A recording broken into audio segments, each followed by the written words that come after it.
personally made $8,000 plus in my monthly income. What it took me to get there, the mistakes I made, how you can do better. Of course, I'm going to save you some time through a shortcut. And also some real world examples of people who did what I did, but way better, and how you can learn from them. You're going to have plenty of resources in this video, so I'm going to link to them, of course, if you need them in the job description and the comment description. But keep in mind, this is going to be a little bit longer of a video, so bear with me and let's get right into it. Now, we already talked about developing a skill. If you want to make any kind of money in this world, you need to have something, of course, of desired like value that you can exchange with other people, whether it be like a company, a potential client, or just people in general, right? If you want to sell directly to the customer or consumer. But for now, we're going to think about getting roles specifically that allow you to make a lot of money. And then later on, you can kind of take that money and invest it into a company or your own company and stuff like that. So we're not going to say blindly like, hey, like develop a skill. You want to find like basically job postings or even other people who are kind of like, I guess you could say, small business owners and see what they want in an actual person. If you want to be in that specific field, whether it be like cryptocurrency, whether it be marketing, whatever you want to be in, and see what they were actually looking to require from you, and then develop an actual like worksheet of things that you need to get and make actual projects towards them. And tell you why that's important very, soon. So support managers are pretty generic. I think that can be in most companies. System integrations is also what I did, and also even a support manager when I am as well. I'm a quality assurance manager in a support department. So I'm giving you two examples because I know them personally, but also I know that they're easier to get into versus like a coding, of course, role or another specialized skill set kind of role that would take you like basically almost 6 months to a year to learn, and then even try to find a job after that. While you can learn these pretty quickly, start getting jobs as soon as possible, and then work your way up or get a good salary from the jump. So the way you can look into finding roles around these two things is going to be two different ways, right? So I have a worksheet here as well. I'm going to link to in the PDF. It's right here. Oops, wrong thing. Right here. And this not PDF, this document is going to show you basically kind of written outline of things that you can look into, but also resources. So when you want to find a skill, you want to find specifically a skill set that is already being requested in the job industry. Now I find companies like Built In, which they're basically kind of like a kind of pairs you with or even shows a lot of companies that are requiring like actual candidates or employees at the moment learn, grow, or build your career. They tell you about tech pros, startups, and of course local and remote jobs, which I think is pretty cool. They also give you a lot of blog posts about the industry, so you can look at those as well. But you can see they have a little platform here to kind of filter out job opportunities. So I'm gonna click on operations. Experience, I'm gonna leave that blank. It's gonna probably not return anything for me because I didn't pick my years of experience, which is fine. You can click on view job openings, look at operations, and it'll give you a drop down. You wanna look at client success, technical support, customer support, and operations management. Once you do that, it's gonna show you a lot of different tech companies. You also can filter to be only remote. So if you put remote only, you'll now see like all the remote opportunities. So senior customer success manager, this looks generic enough where you possibly can get it without having the required qualifications or skill sets. All right, so a pioneer in K-12 education, you want to look at their actual paragraph about their own company, but what you really want is also to see the responsibilities. Copy these bullet points into a Word document and start thinking about how, number one, you can either complete different like projects around those specific skill sets, hopefully all of them in one, and that way you can now have an actual project that you can show to them that says, hey, I have the skills that you require. Here's a real world example of how I can do it, which I'm telling you will impress 95% of job recruiters. Because number one, most people just apply to a job by providing their resume. You're going to be providing an actual like dedicated link, whether it's an actual website or like let's say a Google presentation, stuff like that. You can provide it to them, and I'm telling you, it's worlds amount better to do that than just applying with only a resume. It makes you stand out, and I know that personally because I work in management, and nobody has done that from my experience besides myself. So you want to find listings like this, take all the actual like requirements or bullet points, and say how can I make an actual real world example that can show I know how to do this, and then put it in a presentation format and a video format, whatever you need to do, and then boom, apply to the job. So you get the point. I'm not gonna scroll to too many options. Like I want to kind of move forward within the video, but you keep looking at like team leader support stuff like that. They may pay you around anywhere like these two roles, $50,000 to $60,000, which is perfectly fine if you have no degree. You can always work your way up through like of course, performance evaluations and even getting promoted into other roles. But also, I'm giving you a very base level like kind of safety threshold. There was one company that I applied for. I'm gonna show you my example that was offering 90,000 up front, and then one that's paying $130,000 up front. I got to the third round of interviews with that company, and then there was of course a candidate that had way more experience than I did, so they gave it to him, of course. But still, with no degree and no experience, I got to the third round interview as one of the last candidates to be interviewed for that specific role. So you get the idea. Look through companies like Built In to find job postings and kind of scroll through, find the bullet points, and then work your way into understanding how you can make an actual example for those requirements. So outside of that, I think about also the daily apps I use, whether it's Affirm. The machine I have behind me is called Tonal. I actually used Affirm to purchase that. Affirm is a company that allows you to basically make payments on your everyday kind of purchases, typically for the larger ones, but you also do for smaller ones. There's multiple companies like Affirm. You can even type in Affirm competitors and it'll show you all the different ones. It's another way to find more companies in that field. If you want to work for a company like Affirm and look for their job postings. But another way to think about that is you can just scroll on your phone, look at all the apps that you use daily, and then say, hey, I would like to work for that company. Find their website, look into their job postings, and see like what the typical roles they have and support, and of course, whether it's management or even maybe system integrations, but you get the idea. ClickUp, I use for project management. I use it daily. I can see if they have careers. I even have a link right here that says, ClickUp careers, and they do have some pretty good openings. Handshake, when I was a student, they allow you to basically find open roles at companies and pair you with companies. They have an application on your phone.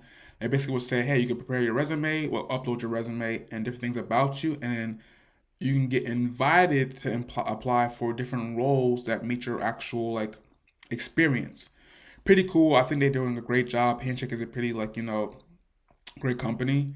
But like I said, you can just Google top X companies such as like top tech companies, and that's how I found Built In. And then you basically can look and see how you want to find different roles around the actual things that you guys have a preference for.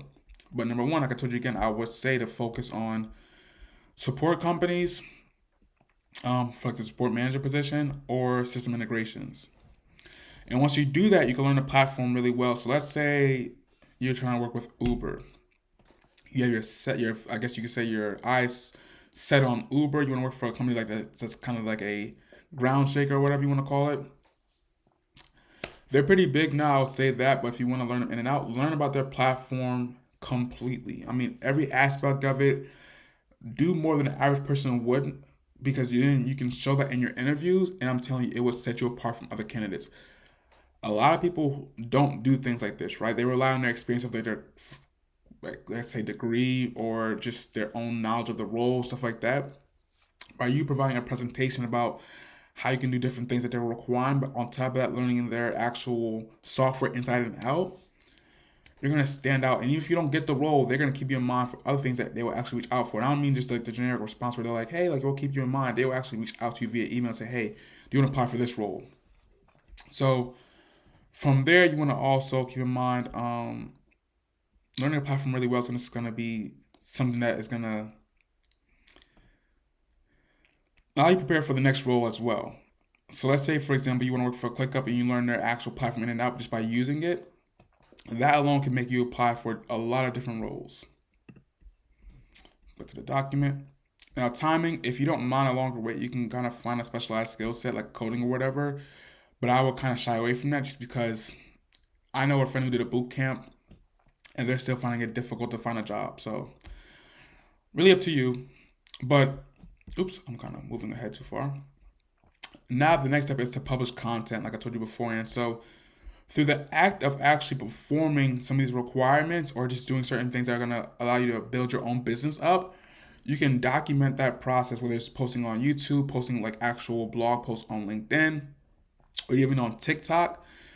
You are basically building up an actual content not platform, a content army, as you could say, that's not only demonstrating how you can perform a certain skill set by teaching about it or just by doing it, you are also showing that you're kind of different from the average candidate, right? Not everybody's posting on LinkedIn, YouTube, and TikTok. Just by doing that by yourself, you are basically making yourself stand worlds apart from other candidates. So keep that in mind. And I even have that in my written document where it's like, you want to learn by actually through a course or YouTube and practicing the actual act. And when you do that, you want to finalize your actual skill by teaching it to friends, posting on a YouTube tutorial on YouTube, or even mapping out an actual detailed walkthrough like, backlinko. And I keep mentioning that and I don't actually show you guys. Let me pause it real quick. So this is Backlinko. They're basically a website that teaches you about SEO optimization. If you don't know what that is, you can look it up. It's basically how to make your website appear on like Google and stuff like that. He makes phenomenal articles. I'm talking about his guides are so in depth that he only posts like once a month, but those posts alone get him tons of traffic to his website, tons of customers for his course. You wouldn't believe it. And he's a consultant for like top level companies that want to get their website ranked in Google. He does it all. If you just scroll through, you can kind of see how he built out his content and how you can not do the same, but learn especially how to set up your own blog post. And I'm telling you, if you build out stuff like this, forget it. You will have companies reaching out to you to work for them. So just a quick example to give you guys. I'm gonna give you more examples of do other things as well. But you get the idea, right? So the main thing is you want to find out what you need to learn, publish content around it, and then of course continue to do it. So I give you examples right here in this roadmap where it says for LinkedIn you can optimize your profile. In my written document, I link to basically another document I have of basically examples of people who have great LinkedIn profiles. We can look at that right now. Where is it at? It's pretty like just written freely. It's not like I made this for like you guys to take or content purposes. It was my own like notes I made. So once again, you can see a list of people I have here and like the link to their profile, screenshot, and like link to their articles that went viral, stuff like that. Stuff like this will allow you to build up your own LinkedIn profile so you can say, hey, these are things I want to do. Now I dropped the ball. I stopped updating my LinkedIn profile and didn't update my blog post or anything like that because, like I said, I got lazy after I got my companies working. I'm more focused on like just kind of building up my own experience and content. But you guys can start from here. That'll make you a better candidate, especially because they looked at LinkedIn a lot. So if you actually make your LinkedIn profile look like almost your own kind of personal blog, where you're providing detailed and valued posts, it's gonna help you out a lot. If we look at an actual example, let's say Lucretia, she does well with basically teaching women how to build their own online business or even brand. From first glance, you can see already she has a professional image done and a background image as far as for her LinkedIn. She tells exactly what she does immediately, which is coaching. And of course, an expert hired me to launch their profitable high ticket brands online. Look at her, basically her pitch, her elevator pitch is what I call it. On her profile, it immediately tells you how she can help you specifically, and that's what you want your profile to say as well. Even if you're just a job candidate, like you're not trying to be your own, I guess, business as far as having your own LLC, still putting stuff like this where you can say like I am a customer support manager expert, whatever you're gonna say, or a support manager expert helping companies develop better processes and more efficient walkthroughs for a better customer experience. Stuff like that. I'm just talking about my butt right now, but you will actually take time to think about your pitch while looking at examples like hers, and then make it so they're like, oh, this guy's pretty different, or this woman's pretty different. So you see it right here. 2 6-figure brands built, LinkedIn marketing expert, online business mentor, content marketer, and soft life advocate. So she has hashtags in there and stuff like that. So I'm talking really fast. Let me slow down. She has hashtags in her profile along to make people find her as far as if they want to find content in what she's actually posting about or what she talks about. You can also see like her featured links and posts that she's making, activity, and I always look through like the activity to see exactly what she's posting about and stuff like that. So pretty much you want to analyze the people who are doing what you want to do and specifically their LinkedIn profile and see how you can mimic them or even take their blueprint and apply it to yourself. For my own example, I use Ravi Abuvala. He's basically one who taught me about operations and system integrations. And you can see his little pitch here as well. We help businesses get 30 to 50 additional high-paying clients a month through the use of sales funnels, paid advertising, and world-class team members. 2,100 clients served. He's a monster. So boom, you want to come in here, look at his featured posts. He has actual content-based posts, not just like talking about generic stuff. Look at it, see how you can, of course, make content similar to it, do your own research and investigation, and stuff like that. So you get the idea. Look through LinkedIn, optimize your profile, publish content similar to that. And when you find examples like that, you can also Google other like posts to get more than one blueprint, so you can take different perspectives and take the best parts from it and then make your own post as well. You want to then reach out to people on LinkedIn who I guess are in your desired network, whether it's going to be support management or system integrations. Talk to them on this network and see how you can help them out. And then boom, they start looking into your profile, and then that's how much of a rock star you are. For YouTube, you can post tutorials like I'm kind of doing right now. Share your content on your social media platform. And you want to optimize your videos SEO. If you don't know what that is, you can simply just Google it on YouTube or Google itself. They're owned by the same company. And then you'll see how to optimize your videos. There's different apps and extensions for it as well. Share highlights of your actual video on IG, TikTok as well. That's going to basically just get traffic to your videos, because YouTube, until they basically catch you on the YouTube algorithm, it's going to be hard for you to basically get viewers just by the strength of your videos. But you're building up content through your SEO optimization and also sharing your videos on your different social media platforms. Even if you only have like 100 followers or 200 followers on like Instagram, for example, if you make reels on Instagram, because they're pushing it very hard, and put certain hashtags in to actually get picked up by the search algorithm, you can go viral on those platforms, and then that will lead people to, of course, your YouTube videos. So you can put like a little call to action at the end where it says, if you want to see the full tutorial, watch my YouTube video, I link in my bio, and then boom, before you know it, you have people watching your YouTube videos, and after that, when YouTube starts seeing that people are watching your video and staying through the whole time, it's like the watch time, which is really important. That will get them to say, hey, this is the actual good piece of content. I'm going to show more people this and see how it does. And if it keeps performing well, they're going to keep pushing people to your video because they want people to stay on YouTube, and you're helping them do that. So TikTok is really good right now as well. TikTok is helping people grow like crazy. So if you can share, like, of course, videos on TikTok about your tutorial, whether it's on, your content itself from LinkedIn or YouTube, like highlights of it, you're going to do well as, good as well. So just think about, different creative ways that you can do that and post it and stay consistent. I have it right here, repeat all over again. It may not happen the first 10 times you do it, but it only takes one time for it to go viral and you start getting actual traffic that's going to boost your idea or even reaffirm for you that this is working, and you start getting more excited to do it because you want to get that dopamine release again. You want to get another viral video, but you have to be consistent. And TikTok, I already went over it, but you can make bit-sized education, basically kind of like, I call it like fun education essentially, where you kind of show videos of what you want them to learn and kind of make it small for it's going to intrigue them, but at the same time they want to, of course, get a little bit things learned from it, and they can watch the full video on YouTube. But if you just want to post on TikTok only, you can do that as well.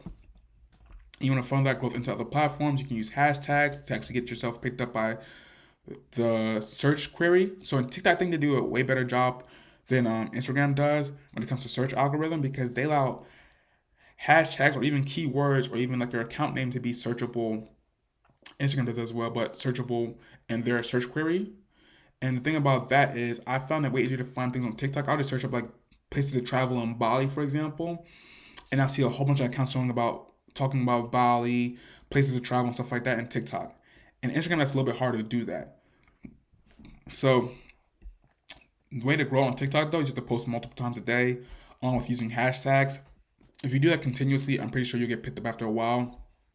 I don't know how long it takes. It's different for everybody depending on the industry that you're in or the niche that you're actually talking about, but you get the point, right? So the last part of this actual video, which is the most valuable part, I believe, is going to be the portfolio of your work. So you basically want to be able to create like a personal website, a presentation, or even a video, for example, that's going to demonstrate your actual expertise. And by doing so, you're going to set yourself apart from other candidates, right? And of course, you want to find a role after that in a company that you want to work for, and of course you fit those responsibilities or requirements, and apply those jobs and send out those proposals or actually your presentation, whatever you created.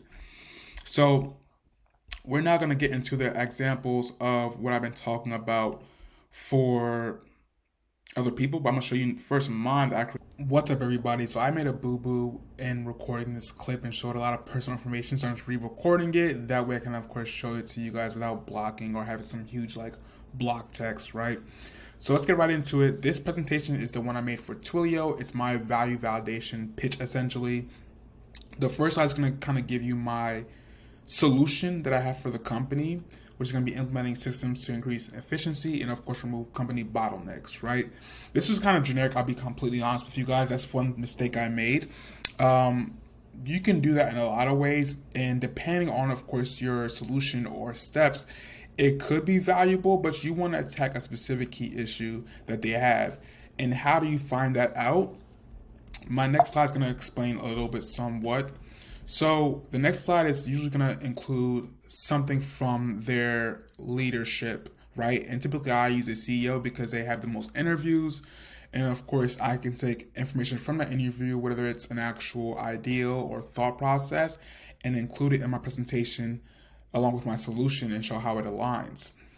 Now, the key components of finding a specific issue in a company that you can solve is by, number one, looking for interviews and seeing that what they talk about as far as frustration points with their customers or just hurdles that they, of course, have.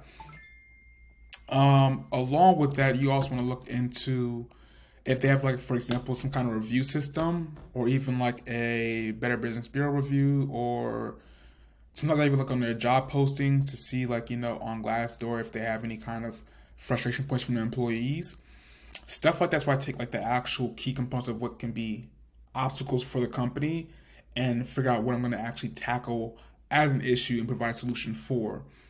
But in most cases, if, like, you go to, like, the app, so let's say they have an app and you see all the complaints from people in the app store, or just listen to interviews and see, like, comments from the from the viewers, that will kind of give you an idea of, like, if you see a repeated, like, theme or even thought process about the specific software platform or company, that can be your issue to tackle. The best bet is if they're a publicly traded company, you can look into their shareholder meetings that are publicly online, listen to them and see what kind of issues they are facing. And if you can find those, you can then go ahead and jot down the issues and then, of course, provide a solution for them. So mine's pretty cool. I have, like, of course, a little snippet of what he said right here, one of his interviews. I have a link to the interview right here, along with an audio clip that plays his voice. How do we create a system whereby the sum of all those customer interactions and... So it kind of gives a point that I was going to right here. This point right here is